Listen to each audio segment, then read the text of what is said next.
Hello friends.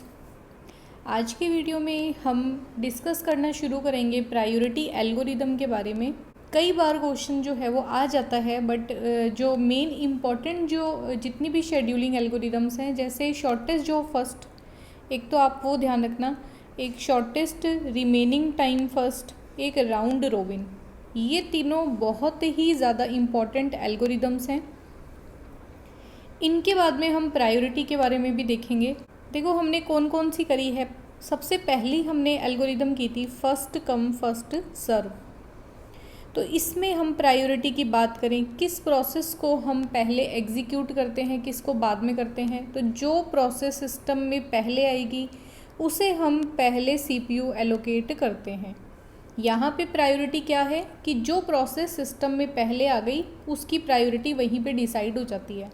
Shortest जो first क्या बोलती है, जो प्रोसेस सबसे छोटी है, जिस प्रोसेस का बर्स्ट टाइम सबसे कम है, उस प्रोसेस को हम सबसे पहले सीपीयू एलोकेट करेंगे और उसे हम सबसे पहले एग्जीक्यूट करवाएंगे। शॉर्टेस्ट रिमेनिंग टाइम फर्स्ट में प्रायोरिटी क्या होती है, तो जिस प्रोसेस का बर्स्ट टाइम अब जो है वो कम बचा है, जैसे 1 यूनिट वो चल गई, बाकी की सभी से वो कंपेयर करेगी। कंपेयर करने में जिसका बर्स्ट टाइम सबसे कम है उसे हम एग्जीक्यूट करवाएंगे, और अगर कोई बड़ी प्रोसेस हमने एग्जीक्यूशन में ला रखी है उसे हम प्रीएम्प्ट कर देंगे। ठीक है। शॉर्टेस्ट जो फर्स्ट का ही प्रीएम्पशन वर्जन जो है वो है एसआरटीएफ, और फर्स्ट कम फर्स्ट सर्व का प्रीएम्पशन वर्जन है राउंड रोबिन शेड्यूलिंग। इन सब के बारे में हमने देखा, बट एकदम क्लियर अगर हम बात करें प्रायोरिटी एल्गोरिदम की, तो आपको प्रत्येक प्रोसेस की प्रायोरिटी यहाँ पे दे दी जाती है कि प्रोसेस P1 जो है वो आप लास्ट में एग्जीक्यूट करना, इसकी जो प्रायोरिटी है वो लास्ट की है, और प्रोसेस जो P4 है उसकी प्रायोरिटी हमारी पहली है। तो आपके ऊपर ये कंपल्शन लगा दिया कि यदि सिस्टम में P1 और P4 दोनों एक टाइम पे अवेलेबल है, आप पहले किसे एग्जीक्यूट करवाओगे, P4 को। ये बात मैंने यहाँ पे लिख भी दी है कि प्रत्येक प्रोसेस को किस सीक्वेंस में एग्जीक्यूट करवाना है उसकी प्रायोरिटी पहले ही डिसाइड कर दी जाती है। इसको एग्जांपल से देखेंगे तो हमें ज़्यादा अच्छे से समझ आएगा। इस तरह का क्वेश्चन अगर प्रायोरिटी एल्गोरिदम से पूछा जाता है तो आपको प्रायोरिटी का कॉलम अलग से दिया जाएगा, उसमें प्रायोरिटी दी जाएगी, और आपको एग्जामिनर बताएंगे क्वेश्चन के अंदर कि फर्स्ट जो है वो सबसे हायर प्रायोरिटी की प्रोसेस है, और फोर्थ नंबर की जो प्रायोरिटी है वो लोअर प्रायोरिटी की प्रोसेस है। उल्टा भी मिल सकता है, आप उसका भी ध्यान रखना कि फोर्थ नंबर की हायर प्रायोरिटी की प्रोसेस है और फर्स्ट नंबर की लोअर प्रायोरिटी की प्रोसेस है। वो सब आपको क्वेश्चन में देखने को मिल जाएगा, तो ऐसे उसमें कोई टेंशन लेने वाली बात नहीं है। यहाँ पे मेरे अकॉर्डिंग जो मैंने क्वेश्चन आपको दिया है, इसमें सबसे हाईएस्ट प्रायोरिटी आपको कौन सी माननी है, जो 1 नंबर पे लिखी हुई है ये है आपकी हाईएस्ट प्रायोरिटी, और सबसे लोवेस्ट प्रायोरिटी कौन सी है, 4 वाली। ठीक है। इसके अकॉर्डिंग हमें अब इस क्वेश्चन को सोल्व करना है। प्रायोरिटी एल्गोरिदम अगर आपको कुछ भी नहीं दिया जाता तो आपको ये ही मानना है कि ये नॉन प्रीएम्पशन एल्गोरिदम या शेड्यूलिंग एल्गोरिदम है। इसे हम नॉन प्रीएम्पशन के तौर पे यूज़ करेंगे, और यदि प्रीएम्पशन वो चाहते हैं तो वो आपको एग्ज़ाम में क्वेश्चन के अंदर ये मेंशन करेंगे कि ये जो प्रायोरिटी एल्गोरिदम है ये प्रीएम्पशन भी फॉलो करती है, मतलब चलती प्रोसेस को हम बीच में रोक सकते हैं। तो करना क्या होता है, जैसे हमेशा हम करते आ रहे हैं, गैंट चार्ट आपको बनाना है। एट द टाइम 0 सिस्टम में कोई भी प्रोसेस नहीं है, 1 तक है ना, और 1 पे प्रोसेस कौन कौन सी आ गई। तो देखो 1 पे सिर्फ एक ही प्रोसेस है, P1। हम P1 को एग्जीक्यूट करेंगे। सिस्टम अभी नॉन प्रीएम्पशन है, बीच में चलती प्रोसेस को नहीं रोक सकते, इसलिए हम प्रोसेस P1 को 10 यूनिट तक चलने देंगे। 10 और 1 हो जाएगा 11। सिस्टम जब 11 पे पहुंचेगा तो कौन कौन सी प्रोसेस सिस्टम में आ चुकी है, P2 भी आ गई, P3 भी आ गई, P4 भी आ गई और P5 भी आ गई। नेक्स्ट हम किसको एग्जीक्यूट करेंगे, तो अब आपको प्रायोरिटी देखनी है, क्योंकि जब पहले एट द टाइम 1 पे सिस्टम में सिर्फ एक प्रोसेस थी तो उनमें ज़्यादा प्रोसेस तो थी नहीं कि हम प्रायोरिटी से सेलेक्ट करें, वहाँ सिर्फ एक प्रोसेस थी। बट अब जो है 11 नंबर पे सारी प्रोसेस सिस्टम में आ चुकी हैं, तो हमें प्रायोरिटी देखकर ही देखना है कि हम कौन सी प्रोसेस को एग्जीक्यूट करवाएंगे। सबसे हाई प्रायोरिटी की प्रोसेस है P2, तो हम सबसे पहले P2 को एग्जीक्यूट करवाएंगे। कितनी देर तक उसको CPU चाहिए, सिर्फ 1 यूनिट तक। सिस्टम 12 पे चला जाएगा। 12 पे हम सेकंड हाईएस्ट प्रायोरिटी की जो प्रोसेस है, जैसे 2, तो ये हो जाएगी P5। हम P5 को एग्जीक्यूट करवाएंगे। 5 यूनिट तक इसको CPU चाहिए। सिस्टम 17 पे चला जाएगा। अब हम थर्ड हाईएस्ट प्रायोरिटी की जो प्रोसेस है P3, इसको एग्जीक्यूट करवाएंगे और इसे हम 2 यूनिट तक चलवाएंगे। ये हो जाएगा 19। और लास्ट में सबसे लोवेस्ट प्रायोरिटी की जो प्रोसेस है P4, उसे हम CPU में जाने का टाइम देंगे। ये अपना काम जो है वो 1 यूनिट तक पूरा कर लेगी, तो 20 पे सिस्टम चला जाएगा। यहाँ पे कंप्लीशन टाइम अगर हम देखें तो P1 का कंप्लीशन जो है वो 11 पे था, P2 का कंप्लीशन 12 पे था, P3 का कंप्लीशन 19 पे, ये आपको दिख रहा होगा, और P4 का कंप्लीशन जो है वो 20 पे, P5 का कंप्लीशन 17 पे। इस तरह से आपको ये सारी प्रोसेस करनी है।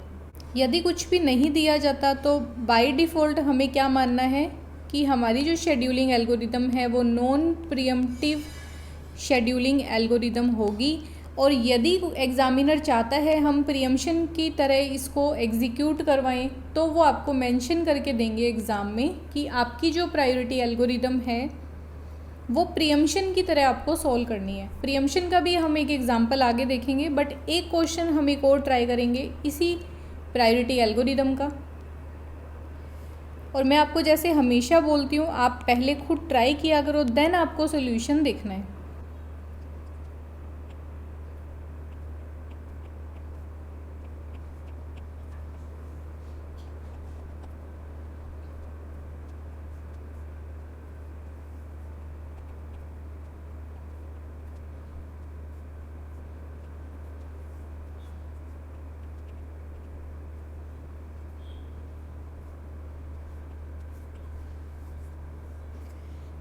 तो ये हमारा नेक्स्ट क्वेश्चन है। हमें क्या करना है, हमें एक गैंट चार्ट बनाना है।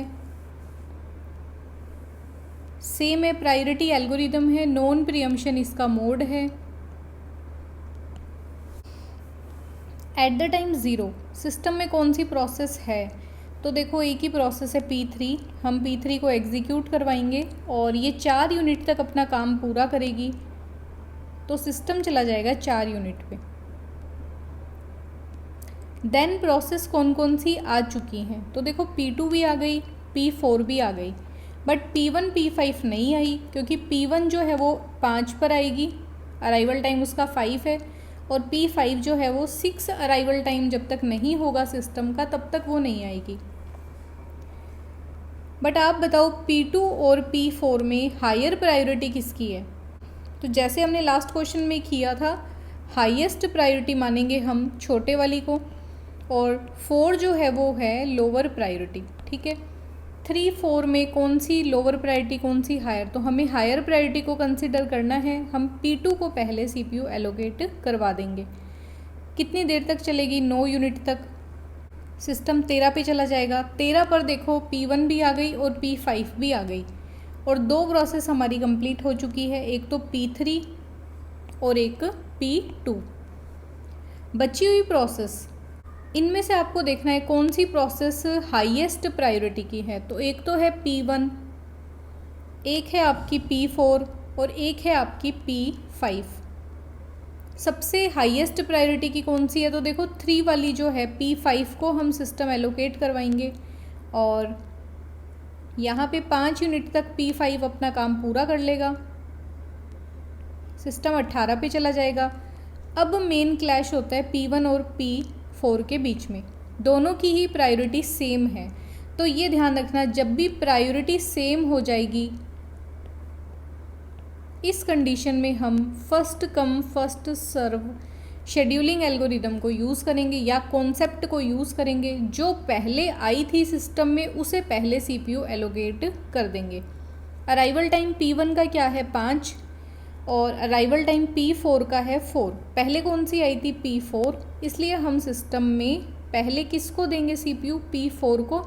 2 यूनिट तक वो अपना काम पूरा कर लेगा। देन हम देंगे P1 को।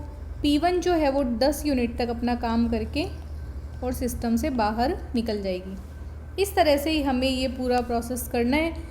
यहाँ पे एक मेन चीज़ हमने क्या सीखी है कि प्रायोरिटी यदि आपकी सेम निकल जाती है किसी भी कंडीशन में, एक ऐसी सिचुएशन आ जाए जहाँ पे आपको दोनों प्रोसेस की जो प्रायोरिटी है वो सेम मिल जाए, तो आपको क्या चीज़ फॉलो करनी है, आपको फर्स्ट कम फर्स्ट सर्व, जो सिस्टम में प्रोसेस पहले आई उसको हम पहले CPU एलोकेट कर देंगे।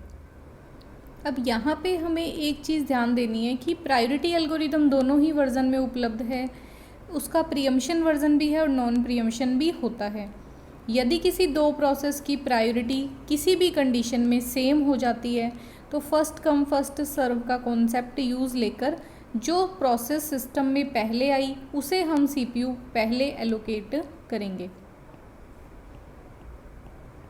इसमें मेन चीज़ हम बात क्या करेंगे, यदि आप non preemption version priority algorithm का यूज़ करते हो तो नॉन प्रीएम्पशन से हमें क्या लॉस होगा, सिस्टम को क्या हानि हो सकती है। यदि हाई प्रायोरिटी की प्रोसेस सिस्टम में आती रहेंगी तो लोअर प्रायोरिटी की जो प्रोसेस होती हैं वो स्टारवेशन में चली जाएंगी। स्टारवेशन क्या होता है इसके बारे में हम जिक्र कर चुके हैं।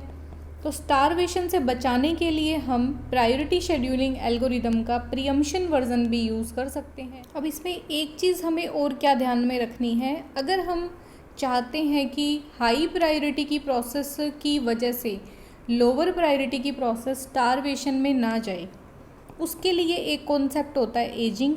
अब ये एजिंग जो है वो डेफिनेशन के तौर पे कई बार एग्ज़ाम में पूछा जाता है और जो पिछले एग्ज़ाम के अंदर क्वेश्चन पूछे गए हैं वो मैं अभी अपलोड करूँगी। ऑपरेटिंग सिस्टम से संबंधित जितने भी क्वेश्चंस हैं तो उनमें आपको ये क्वेश्चन भी मैं आपको दिखा दूँगी, ठीक है। तो एजिंग कॉन्सेप्ट क्या होता है, जैसे कोई 4 प्रोसेस हैं, हमने इनकी प्रायोरिटी डिसाइड कर रखी है कि 4 3 1 2, और लगातार जो है सिस्टम में हाई प्रायोरिटी यहाँ पे कौन सी है, 1 वाली, ठीक है। जो सबसे छोटी है 1 जो है वो हायर प्रायोरिटी की प्रोसेस है और जो 4 है वो लोअर प्रायोरिटी की प्रोसेस है। लगातार सिस्टम में एक प्रोसेस आ रही है, कभी 2 नंबर प्रायोरिटी वाली प्रोसेस आ रही है, कभी 3 वाली, कभी 1 वाली, कभी 2 वाली, कभी 3 वाली, 1 वाली, 2 वाली, मतलब हाई प्रायोरिटी की प्रोसेस जो है वो सिस्टम में लगातार आती जा रही है, जिस वजह से P1 का नंबर नहीं आ रहा और इसे सिस्टम में वेट करते हुए लगातार जो है वो 2 घंटे हो चुके हैं, ठीक है। एक एज्यूम करें कि 2 घंटे हो चुके हैं, इतनी देर तक इसका नंबर नहीं आ रहा और लगातार सिस्टम के अंदर उन प्रोसेस को पहले CPU दिया जा रहा है या फिर उनको एग्जीक्यूट करवाया जा रहा है जिनकी प्रायोरिटी हायर है। इसे बोलते हैं स्टारवेशन की प्रॉब्लम। इससे क्या है कि CPU किसी भी पर्टिकुलर प्रोसेस को बहुत ज़्यादा वेट करवाना और उस वेट करवाने में वो लगातार जो है वेट करती जा रही है, जो हाई प्रायोरिटी की प्रोसेस है वो सिस्टम में आती जा रही है, एग्जीक्यूट होके अपना काम पूरा करके बाहर भी निकलती जा रही है, बट इस प्रोसेस का नंबर नहीं आ रहा। इस समस्या को हम दूर कर सकते हैं एजिंग कॉन्सेप्ट के माध्यम से। अब इसमें होता क्या है, एक निश्चित टाइम इंटरवल के बाद में हम लोअर प्रायोरिटी की जो प्रोसेस होती हैं उनकी प्रायोरिटी एक एक यूनिट इंक्रीज़ करते रहेंगे। मान लेते हैं कि हमने डिसाइड किया हर 5 मिनट के बाद में जो सिस्टम में पुरानी प्रोसेस रखी हुई हैं जिनका टाइम अभी तक नहीं आया या जिसे CPU एक बार भी एलोकेट नहीं हुआ, ये कंडीशन लगा दी, उसको हर 5 मिनट के बाद में एक प्रायोरिटी उसकी इंक्रीज़ कर दी जाएगी। तो ये मान लेते हैं 5 मिनट हो गए, CPU जो है वो इन हाई प्रायोरिटी प्रोसेस को एग्जीक्यूट करने में बिजी हो रहा है और 5 मिनट के बाद में क्या होगा, इसकी प्रायोरिटी जो है P1 की प्रायोरिटी 4 से हटाकर कर दी जाती है 3। बट थोड़ी देर तक हम देखेंगे 1 2 1 2, बिल्कुल 1 2 वाली जो प्रायोरिटी वाली प्रोसेस है वो आती जा रही है, वो एग्जीक्यूट हो रही है। तो क्या करेंगे, अगले 5 मिनट के बाद में हम इसकी प्रायोरिटी 1 यूनिट और हायर कर देंगे, मतलब 2 कर देंगे। अब जो है वो इस प्रोसेस का नंबर आ जाएगा। इसे बोलते हैं कि एजिंग कॉन्सेप्ट, और इसकी डेफिनेशन ही डायरेक्ट आती है कि एजिंग कॉन्सेप्ट होता है वो किस लिए यूज़ लिया जाता है। तो आपको ये ध्यान रखना है कि स्टारवेशन की समस्या से बचाने के लिए किसी प्रोसेस की प्रायोरिटी अगर लोअर प्रायोरिटी है तो उसका एक एक यूनिट या फिर बोलें कि उसकी प्रायोरिटी हम धीरे धीरे इंक्रीज़ करते हैं, जिससे कि एक निश्चित समय के बाद में सिस्टम में उसको CPU मिल जाता है, वो अपना काम पूरा करके सिस्टम से बाहर निकल जाती है। अब क्वेश्चन कैसे भी दे सकते हैं घुमा के कि स्टारवेशन की समस्या से बचाने के लिए हम कौन से कॉन्सेप्ट का यूज़ लेते हैं, ठीक है। वहाँ पे हो सकता है एजिंग हो, डेडलॉक आ जाए, या 2-3 वर्ड और भी यूज़ ले सकते हैं। तो आपको पर्टिकुलर किसी वर्ड की डेफिनेशन पता होनी चाहिए, आपको उसका यूज़ पता होना चाहिए। अब स्टारवेशन क्या होता है, जब तक आपको यही नहीं पता तो स्टारवेशन की प्रॉब्लम क्या होती है वो आपको बिल्कुल भी समझ नहीं आने वाला। इसलिए मैं आपको बोलती हूँ कि जो भी वर्ड आपको नए लगते हैं आप उनको अपनी खुद की डेफिनेशन बना के लिखो, देन आप उसको बुक की डेफिनेशन से भी पढ़ो, उससे आने वाले क्वेश्चंस कैसे एग्ज़ाम में आते हैं वो चीज़ें भी देखो। उससे क्या होता है कि आपने एक बार अगर इस टॉपिक को कर लिया, देन आपको आगे जो है वो इससे संबंधित अगर कोई भी क्वेश्चन एग्ज़ाम में आता है तो आपका क्वेश्चन नेगेटिव में जाने के चांसेस बहुत ही ज़्यादा कम हो जाएंगे। आई होप आपको ये पूरा वीडियो अच्छे से समझ आ गया। अगर फिर भी आपको कोई कन्फ्यूज़न लगे आप मुझे ज़रूर बताएं कमेंट बॉक्स में। वीडियो अच्छा लगा तो इसे लाइक करें, चैनल को सब्सक्राइब करें और मिलते हैं नेक्स्ट वीडियो में। Thanks for watching.